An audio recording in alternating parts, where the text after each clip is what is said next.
नीतीश जी निरंकुश हो गए हैं, तानाशाह हो गए हैं। इनके जो पदाधिकारी हैं वो सारे नाफरमानी हो गए हैं। तमाम असफलता को पुलिस की लाठी से सरकार दबाना चाहती है। सिर्फ बीपीएससी के एस्पिरेंट से नहीं बल्कि तमाम जिस भी विभाग के लोग वहाँ गए हैं, पर जो है लाठी से पीटा गया है।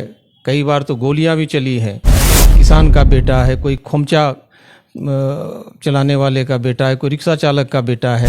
इस सरकार में कोई एक ऐसी बहाली हुई हो जिसमें पर्चा लीक नहीं हुआ हो? अपने लोगों को पर्चा लीक करा देना है। नमस्कार, आप देख रहे हैं एचपी न्यूज़ और इस वक्त हम मौजूद हैं जनस्वराज के जो जिला अध्यक्ष हैं। हम उनसे कुछ बात करेंगे। अभी जो है बीपीएससी के छात्र के साथ कहीं ना कहीं अन्याय हो रहा है, तो अभी एक छात्र जो है आत्महत्या कर लिए। इस मुद्दा पर अभी बात करेंगे। आखिर क्या छात्रों के लिए कोई व्यवस्था नहीं है या फिर हमारे सरकार क्या कर रहे हैं, जो कि हमारे बिहार का जो मुखिया है अभी तक सोए हुए हैं। तो हम थोड़ा सा इनसे जो है हम बातचीत करेंगे इस चर्चा पर।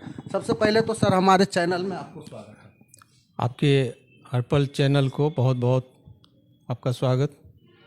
सर, अभी बीपीएससी छात्र को इतना जो धरना करना पड़ रहा है, आखिर इसका मजबूरी क्यों, सरकार को क्यों उठाना पड़ रहा है? क्या लगता है सरकार सोए हुए है? 20 साल से नीतीश की सरकार चल रही है। नीतीश जी निरंकुश हो गए हैं, तानाशाह हो गए हैं। इनके जो पदाधिकारी हैं वो सारे नाफरमानी हो गए हैं। उनकी मनमानी चरम पर है और अपने तमाम फेलियर को, तमाम असफलता को पुलिस की लाठी से सरकार दबाना चाहती है। सिर्फ बीपीएससी के एस्पिरेंट से नहीं बल्कि तमाम जिस भी विभाग के लोग वहाँ गए हैं पटना में, सबों को जो है लाठी से पीटा गया है। कई बार तो गोलियां भी चली हैं। तो ये लाठी गोली की सरकार है। लोग अब इनसे बहुत ऊब गए हैं लोग, और ये सरकार अब ज़्यादा दिन टिकेगी नहीं। छात्र जो सर आत्महत्या कर लिए, धरना पर बैठे हुए, उनके परिवार में क्या अभी लगता होगा? और अभी जो वहाँ का जो छात्र अभी धरना पर लगातार जारी है, उनके लिए क्या कहना चाहिए? एक छात्र जो मेहनत करता है सालों साल तक, जो अब अलग अलग बैकग्राउंड से है, कोई किसान का बेटा है, कोई खोमचा चलाने वाले का बेटा है, कोई रिक्शा चालक का बेटा है जिसमें पढ़ने लिखने की ललक है, और उन बच्चों पर अब बच्चे कह क्या रहे हैं? अभी पीछे नॉर्मलाइजेशन पर बात हो रही थी। बच्चे जो है जो पर्चा लीक लगातार हो जाती है उस पर आंदोलित रहते हैं। इस सरकार में कोई एक ऐसी बहाली हुई हो जिसमें पर्चा लीक नहीं हुआ हो? अपने लोगों को पर्चा लीक करा देना है। तो अब इसका विरोध जब होता है तो लाठी चलती है। जाहिर है बच्चों के मानसिकता पर काफ़ी विपरीत प्रभाव पड़ता है, और इसका जो है आप देख ही रहे हैं कि किस तरह से बच्चे या तो घायल होके या तो फिर मौत के शिकार हो रहे हैं, या तो मौत को गले लगा रहे हैं अलग अलग तरीके से। कहीं ना कहीं बीपीएससी आयोग के कार्यालय के सामने छात्रों के साथ भी कल के दिन डंडा से मारपीट किया गया है प्रशासन के द्वारा। इस पर क्या कहना चाहिए? मैंने कहा ना कि जब कभी भी किसी भी तरह के लोग जत्था में या भारी संख्या में वहाँ पहुँचते हैं, हालांकि कल जो है ज़्यादा संख्या बल भी नहीं था, अचानक टूट पड़ी पुलिस और संभलने का भी मौका नहीं दिया बच्चों को, और उन पर वार कर दिया जैसे कि कोई बाहरी आक्रमण हो रहा हो। तो ये सरकार जो है एकदम से लाठी गोली की सरकार है, निर्दयी सरकार है। इनको बच्चों के भविष्य से, वर्तमान से कोई मतलब नहीं है। ये सिर्फ और सिर्फ ये लोग कुर्सी से चिपके रहना चाहते हैं। इनके जो पदाधिकारी हैं वो मौज मनाते रहते हैं, लूट में एकदम से शामिल हैं। तो इनसे कोई आशा नहीं की जा सकती है।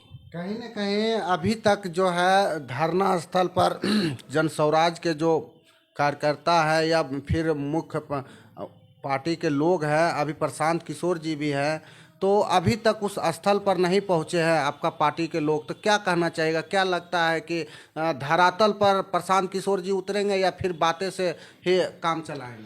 जब आपसे मेरी बात हो रही है तो प्रशांत किशोर जी गर्दनी बाग में हैं। ये आप ही फिर खबर चलाइएगा, वो गर्दनी बाग में पहुंच गए हैं। हमारे साथी भी पहुंच गए। इससे पहले कल उन्होंने इस घटना की भर्त्सना की। हमारे प्रदेश अध्यक्ष माननीय मनोज भारती जी ने जो है इसकी भर्त्सना की है। लगातार प्रशांत किशोर जी इस घटना की मॉनिटरिंग कर रहे हैं और हम लोगों तक भी खबर पहुंची है कि आवश्यकता पड़ा तो जिले में, हर एक जिले में इस पर जो है आंदोलनात्मक कार्रवाई की जाएगी। कहीं ना कहीं वहाँ का छात्रों का, छात्र नेता जो है, वहाँ का शिक्षक का बातें आते कि यहाँ जो है राजनीति का रोटी सेकने के लिए आते, तो क्या लगता है प्रशांत किशोर जी भी राजनीति का ही रोटी वहाँ पर धरना पर जाके सेकेंगे? नहीं, छात्र नेताओं को इसमें बहुत ही मुस्तैदी से इस पर एक्शन लेना चाहिए।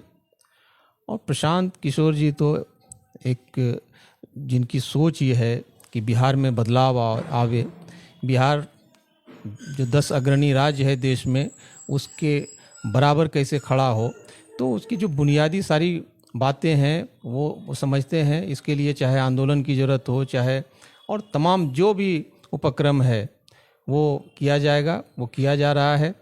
बिहार के बदलाव के लिए, व्यवस्था परिवर्तन के लिए जो भी कार्यक्रम करने की ज़रूरत होगी, जो आंदोलन चलाने की ज़रूरत होगी, वो सब तय हो गया है। अभी हम लोग 5 तरह की जो है सभाएं करेंगे हर एक गांव में। उसमें युवा संवाद होगा, उसमें कर्पूरी संवाद होगा, उसमें नारी शक्ति संवाद होगा। इस तरह से तमाम जो है किसानों के ऊपर जो है, किसानों की समस्याओं के ऊपर संवाद होगा। तो ये छात्रों की समस्या पर जो है संवाद होगा। तो हम लोग पूरे बिहार में लोगों को जगाने के लिए और इस सरकार के विफलताओं को बताने के लिए हम लोग कटिबद्ध हैं। कहीं ना कहीं देखा जाएगा कि प्रशांत किशोर जब वहाँ पहुँचेंगे तो उनका दावेदारी छात्रों के लिए ही रहेगा। जाहिर है, अभी छात्र की ये जो छात्रों के ऊपर जो ये घटना हुई है, सबों को संवेदनशील होना चाहिए और प्रशांत किशोर जी काफ़ी संवेदनशील हैं इस मामले में। चलिए, तो क्या कुछ कहना चाहते हैं अभी जो जिला अध्यक्ष है जमुई के, तो क्या कुछ बोले बीपीएससी छात्र के लिए? क्या लगता है कि प्रशांत किशोर जी छात्र के लिए कितना खड़ा उतरेंगे धरना स्थल पर? बने रहे हमारे साथ, आप देख रहे हैं एचपी न्यूज़। धन्यवाद।